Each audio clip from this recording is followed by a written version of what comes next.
কখনো কি ভেবেছেন আপনি রকেটে চড়ে চলে যাচ্ছেন চাঁদের দেশে?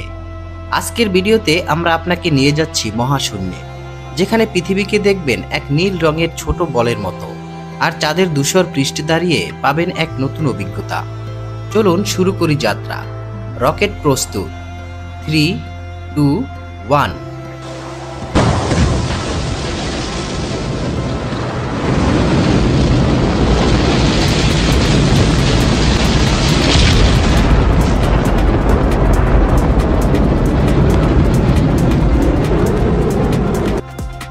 কিছুক্ষণের মধ্যেই আমরা পেরিয়ে গেলাম পৃথিবীর বায়ুমণ্ডল।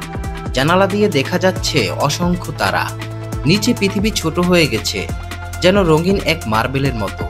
মহাকাশে এখন সম্পূর্ণ শূন্য মাধ্যাকর্ষণ, আর আমরা ভেসে বেড়াচ্ছি ঠিক সিনেমার মতো। দিনের পর দিন মহাশূন্যে ভেসে থাকার পর সামনে দেখা দিল চাঁদ। রকেট ধীরে ধীরে নামলো চাঁদের জমিতে, আর এভাবেই আমরা পা রাখলাম ইতিহাসের সবচেয়ে রহস্যময় জায়গায়। চারপাশে কোনো বাতাস নেই, নেই কোনো শব্দ, শুধু নিস্তব্ধতা। পৃথিবীকে দেখা যাচ্ছে দূরে ঝলমলে নীল সবুজ গ্রহ হিসেবে। এই দৃশ্য শুধু মহাকাশচারীরাই দেখতে পান, আর আমরা ভিডিওর মাধ্যমে তা উপভোগ করি।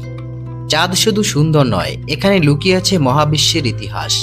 বিজ্ঞানীরা মাটি, পাথর ও গহ্বর পরীক্ষা করে জানেন কিভাবে সৌরজগতের সৃষ্টি হয়েছিল। এখানে সূর্যোদয় ও সূর্যাস্ত হয় দিন বা রাতের মতো নয়, বরং কয়েকদিন ধরে। সব গবেষণা শেষ করে এবার ফেরার পালা। রকেট ছুড়ে যায় পৃথিবীর দিকে। চাঁদের সেই নীরবতা আর সৌন্দর্য মনে গেঁথে থাকে চিরদিনের জন্য।